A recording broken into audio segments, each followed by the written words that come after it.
You're listening to The Brand Compass, conversations to navigate your way to building a brand fit for purpose and poised for success. Here's your host, 𝗘𝗣𝗜𝗦𝗢𝗏. Hello there, my friend, and welcome back. If you're a regular, you know that this is the place where we meet to have all kinds of conversations about where your brand meets the humans you serve. I'm 𝗘𝗣𝗜𝗦𝗢𝗏, your host on this conversational journey, and today we're talking about what makes a good podcast show host. If you've been thinking about starting a show or have started a show and you're working hard to make your show great for your listeners, I hope you'll enjoy this episode. In the work that I do with my friends and I inside our agency business, Harbour 32, we work on two big areas. So firstly, we craft a personal brand strategy that makes you feel comfortable in your own skin when you are expressing yourself to the outside world and energizes you to be the best professional you can be.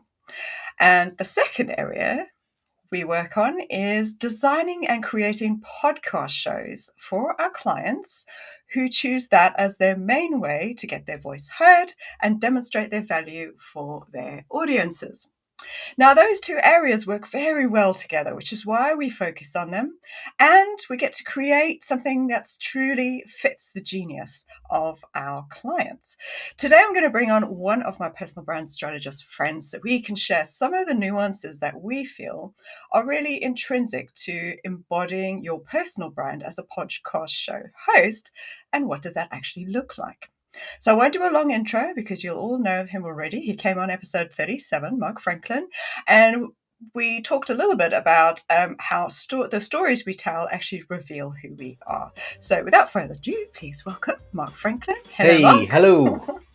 Thank you for having me back. Hello, yes. Hello. How exciting. Yes, and I'm sure there shall be more because there's so many things to dig into, isn't there? Lots of little nuances that I think people don't realise that goes on behind the scenes with all of these things, Absolutely, isn't it? Yeah. Okay, so should we start with something simple? Like, maybe sharing between us, what do we think makes a good or a brilliant podcast show host? What does that look or sound like? You go first. Okay. It's a really good question, and sort of touching on what you were saying in the intro there, this idea of having this sort of the energy, being comfortable with yourself. I think a really good podcast host kind of exudes that authenticity and passion for the topic that it is, that makes up their show and that has attracted the audience and the guests. A podcast is a very kind of intimate experience from the listener's point of view. You've got that host in your ear. They're almost kind of on your shoulder.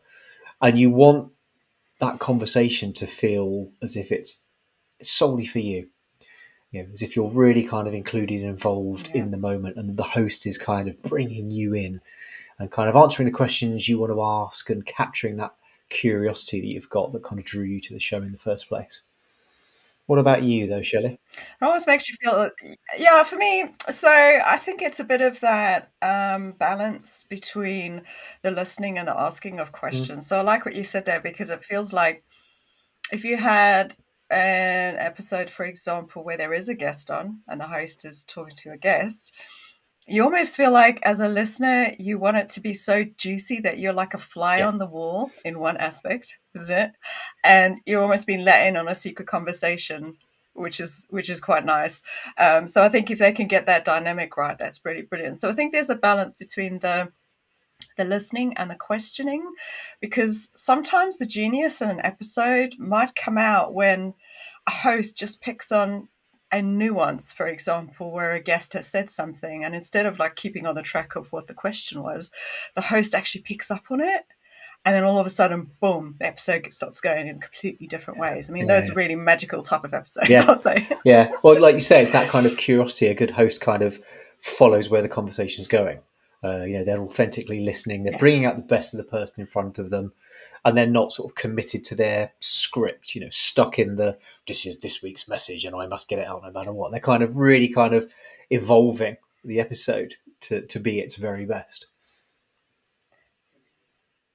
Yeah. So I guess there's a flip side as well to what we should probably look at is what is a not so good podcast show host and what does that look like? So I'll maybe start Yeah. first and you can tell me what you think. But I think you said a little bit there already, where there's two elements that really get under my skin when I'm listening to an episode, and that's when a host just likes the sound of their own voice and barely lets the guest say anything, or they'll talk over a guest while a guest is trying to answer a question that they've just been asked. And then similarly, or whether it might run parallelly, is where they just don't wait long enough for the guest to actually finish their question. So it's almost like the host has this alternate agenda they just need to get through. So it's almost like they're just powering through the episode. And I guess there's no real lack of, like you said, that lack of curiosity from the host in terms of what the genius is or the way a guest is thinking, as opposed to it being all host led, if they like. What do you think? What grounds your oaths from a bad podcast show? I mean, I'd agree with sort of all the things you said there, and the danger, I think, from the perspective of the host is they've obviously, I mean, a lot of work goes into putting a podcast show together. That's kind of, let's get that out there in the first place. So you're very mindful of, this is the structure, this is the framework, this is the purpose of this episode. And I think there's a risk for a host to kind of getting too caught up in that and not enjoying the moment. And again, letting that original enthusiasm that they have for the topic actually shine through. True. And again, if they've picked a really good guest, then why wouldn't you let that guest kind of shine and bring their genius to the conversation rather than try and hold that load on your own shoulders as the host? I think the other thing I'd add as well, and I know this is something you're quite passionate about as well, or quite vocal about, is the vocal intonation. So the nuances, the kind of the energy, you don't want that kind of monotonous, almost reading from a script, lack of energy is a word we keep using, and personality. You want the kind of the yin-yang sort of communication archetypes, the different personalities kind of shine through. Because again, that person sat on your shoulder, and you don't want them sort of leading you to drift off into a nice comfy sleep. Well, you might, depending on the nature of the episode, but you want if it's a sleeping podcast, yes, or meditation, perfect. But if it's something that you're kind of really excited to listen to, you want to be kind of shocked into the conversation occasionally and surprised, and you want to be able to laugh and get caught up in the emotion. And that, if someone's quite sort of flat in their tone, that can easily be lost. I always feel like they sound bored. I feel like, why are you doing this? You sound bored. Yeah. How am I going to get excited about this if you're bored? That's how they might not be. I think that this is a challenge, isn't it? Like you mentioned Vin Zhang there. I did do an episode on this, folks, guys who are listening, so you can go back and listen to that. So to get into it more, but is this bit about understanding that your voice is actually an instrument? Because if your default mode is that monotonous tone, that might be the reason why you aren't able to actually influence anybody. Or to have a really good engaged conversation, because quite simply you're stuck in this default mode, and sometimes people are just completely unaware of it. And I have to say, by doing the Vin Zhang work, I've realized why there are some people that just don't do it for me. Like whether you meet them at networking, or you see them on the stage, or you hear them in the podcast, I've realized that they're not using the full range of their voice. And I suppose the good example is when you read books to children. So when you read a book to a child, you put melody in. Yeah. You tell a story and you change your voice. Why would you not do that when you're talking to adults? We forget how to do that. Don't we? Yeah. Great characters, silly voices, all that kind of fun stuff is great, But I mean, picking up on the Ving Zhang thing again, I think you shared it in your episode as well, but one of his favourite things is the 88 keys, isn't it? 88 keys on a piano. If you're a pianist, why would you only limit yourself to one octave's worth of keys while you're not playing the full board? I absolutely love that. And the first time I heard it, I was like, it's genius. It's genius. It's so clever. It's so simple. Clever. Such a simple message, but the musicality of the human voice is so often overlooked. And he also said something which is probably relevant for podcasting, is he talked about people who are talking in a monotonous or a quiet tone, people will quite easily talk over them. and will interrupt them. So he said, like, for him, he's very hard to interrupt because he throws a lot of life force into his voice when he's talking, and he's so passionate, and he goes out and he uses volume and rate, and do you know what I mean? He's so engaging, you kind of can't interrupt him. So he said that's another thing to think about as well. And I think if you go on as a guest, for example, onto a podcast show, you probably got to play with that a little bit yourself. So you almost, I think. This is the thing, though, only about podcasting, isn't it? Because, okay, we're recording in video now as well. I'll try and say this to clients, is you've actually got to double your energy load. So while you're talking on a phone to a friend, it will be very different to when you're actually talking on a microphone, on a camera. You actually have to increase your volume and your energy in order to just come across as normal. So can you imagine if people have got that voice, they talk to their mate on very dry voice, and they're doing the same thing on a podcast? Yeah.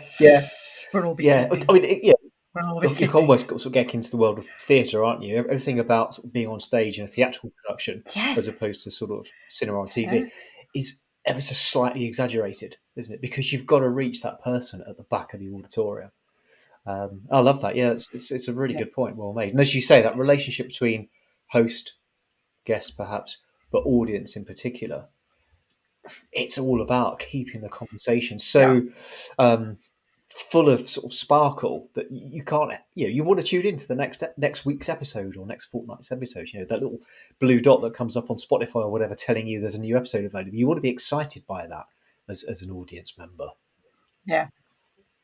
Yeah, and we just got to remember that in this kind of format, in an audio format as well. So I don't know if you've noticed this, Mark, but with podcast show hosts, I feel like they've done a good job of their personal branding. I feel like they do a much better job as a podcast show host. What do you think about that? Yeah, very much agree. And again, it touches exactly on what you were saying at the head of this episode. Being really comfortable and confident and excited about what it is that you want to share through any medium, but we're talking podcasting. So if you're thinking of putting a show together and you're going to commit to, again, an episode every fortnight, every month or whatever, to build and maintain that audience, it's going to take a fair bit of time, a fair number of episodes, a lot of practice, a lot of mistakes. If you're really clear on your why, what is it that you stand for, so that all those different touch points in your business have that same level of, as I say, sort of authenticity is a word we keep using, energy, curiosity, uniqueness, your sparkly genius that makes you you. If you could be comfortable with that and bring the energy to that in a show or whatever medium you're on, it all kind of, it all adds up. You know that I love to kind of helicopter over the whole brand thing and sort of suggest to people that we're working with, you've got to think of all those different touch points.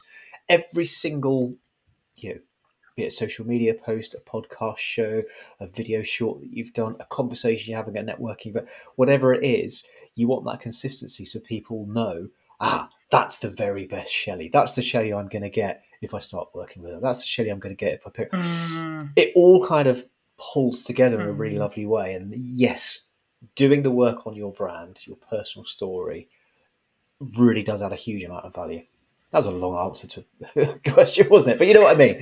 It all adds up. It's all right. It's all right. It all adds up. And I think it's the element that you also do when doing a personal brand in full, when you do the strategy in full, you've actually got to take some time out to have a think about not only how do you want to come across as a personality in order to really make it comfortable and be you, but you've also got to think about how do you want others to feel? So we look at it at both angles when we do that work, right? So, and part of the how do you want people to feel, but also at a cross section of what are you here to do? Like, what kind of problem are you here to solve? So you're positioning as an expert. This is how you would then get down to what your topic's going to be, right? Or what it is that you're actually going to do in your show. So your personal brand bleeds into and hopefully also directs what your show is going to be about in terms of topic, because we all know we don't just pick up a microphone and decide, it's a great idea to start a show, because you lose steam so quickly, right? There's so much work that goes into it. Yeah, absolutely. The more connected you are. Sorry, go on. Sorry. to your topic. Yeah. No, you're right. So the more connected you are to your topic, and I also feel like, because I'm coming up to my 50th episode that I'll be recording, is the you get even more connected to your topic the further you go into your episodes, because what it makes you do is really think about how you think about certain things. And therefore, when you bring someone else on, you've got to be really clear, because you're asking them questions. You need to know how you think or how you feel about a topic as well. Yeah. Go ahead. What Yeah. are you? Yeah. You're going to say something Very similar. Yeah. I'd say the more connected you are to your unique genius, the easier it is to maintain the level of enthusiasm and energy you need across, a dozen, 50, 100 episodes of a podcast, so that your audience will stay with you, but also you still enjoy the process. Because, as we've already said, putting together a show is a lot of work, and you want to enjoy that. The moment the camera goes on and the mic's turned on, you want to have that kind of natural enthusiasm for what it is you're trying to put out there still after 50 episodes plus. And I think also the deeper you go into your topic, the wider it becomes. And they do say this about specializing or niching anyway, because everyone's quite scared to do that. But actually, when you do, you get so deep into your topic that it does become quite broad, because there's so many nuances. And I think that's what I'm enjoying. So I'd say from about episode, what did we decide? Around about 39 onwards, because I've really narrowed into this personal brand element to marry with some of the work that we do with clients, because I feel like a lot of people don't really realize the depth that goes into doing this work, because I think it's just a pretty job coming up with a couple of pretty sentences, some nice images and a logo. But there's some real deep work there, because I think once you do that good work, then actually it just flows from you. Everything else makes it so easy when you're trying to market yourself or communicate about yourself, and especially to host a podcast show. Yeah.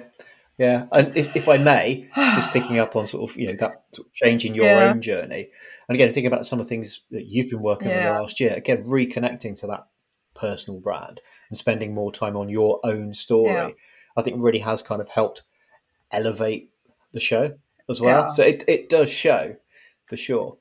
And I mean, I love that idea, like you say, that the story expands and continues. One of the things that I know we're both very passionate about is when you're working with someone on their show, you continually have those check-ins. You continually kind of refresh and discuss, how's it going? Is it still where you wanted it to be? Has the direction shifted? Because it's a conversation. There's nothing more organic than a conversation. Very organic. So, it's important to... And Emma and I were just having this... Emma's my project, so everybody listening, Imogen's our third musketeer, and she's my podcast manager, if you like.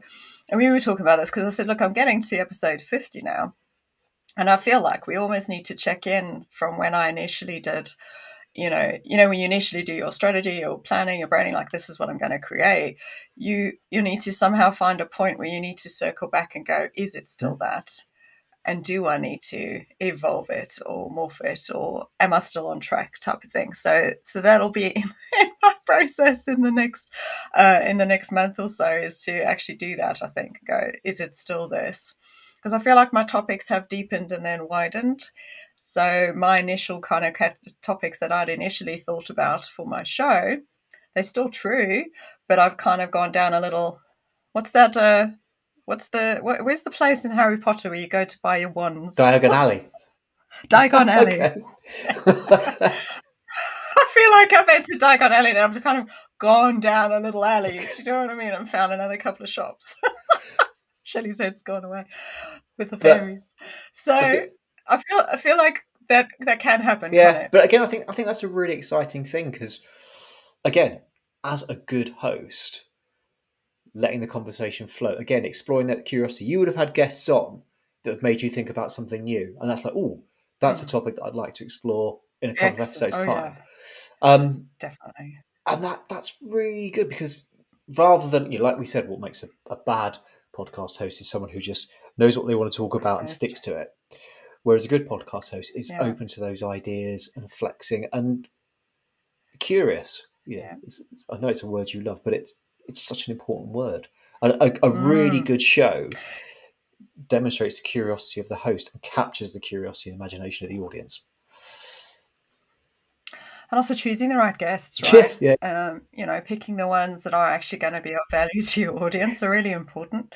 But also, they do challenge the topic a bit. So I like when someone comes on and go, oh, they actually might think about something in a completely different way or come at it in a different angle. And I find that really useful because I might prefer their way. I just haven't thought about it yet. So I quite like choosing guests and hopefully, well, for our clients, when they're still trying to choose guests, it's difficult because they haven't quite figured it out yet, but you've got to be okay with that. And then just you'll get to know the types of people you like to talk to on your show as well, because a good guest also can make or break, or a bad guest can make or break a show as well. So you need to be really careful, don't you? Now I'm feeling pressure. Are there now I'm feeling pressure. You feel the pressure? Yes, you are. Oh, you've been on twice now. Okay. So I think you're okay. So should we talk about, do you have a show that you'd like to recommend to listeners of why you like it? Maybe there might be something about it that you like, or a specific episode that you like, and then I can do the same. Yeah, no, happily. I mean, I think a show that I've sort of followed since the very beginning. It's probably the only podcast show that I've listened to every single episode of, and it's been going for about 8 seasons or so. That's amazing. Yeah, but it just I think that is loyalty. Well, again, it's like that little blue dot. You're like, oh, it's a new thing. You do get excited every Friday that there's a new episode to listen to. It's called The Art of Brilliance, and it's a team of sort of trainers, positive psychologists, keynote speakers, and so on.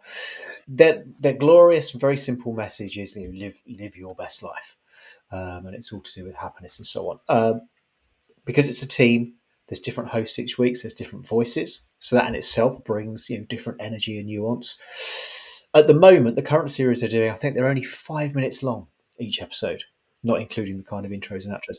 So it really is a little sort of snippet, you know, a hack for that day or for that week. So it's very digestible, but it's also, it's just really fun but memorable. It can go in a quite deep place, again, positive psychology and so on. You know, you can go to sort of, you know, places where you're really digging into some of your own emotions and things, which is lovely, and I enjoy exploring that. But at the same time, if you just get that kind of one little sort of nugget that you kind of take with you for the rest of the day, then yeah, that's what I get from the show. There's loads of episodes I can sort of recommend. They do like a seasonal Father Christmas one every December, which is just hilarious. And there was a couple of episodes ago, Andy Cope, who's like the head of Art of Brill, has proposed this really cool experiment to do with Gogglebox, because he'd never watched Gogglebox before. He just found it bonkers. Oh God, found it absolutely bonkers that people tune in to watch people watching telly. Watching people watching TV. So he was going to kind of roll this back. I fundamentally disagree with this. Well, he was going to record himself on YouTube watching the people watching telly, and then he encouraged all of his listeners to record themselves on YouTube watching him watching those people watch that, just to see how many sort of degrees of separation, just to see how utterly ridiculous it became. Yeah, so it really messes with your head in a sort of fun way.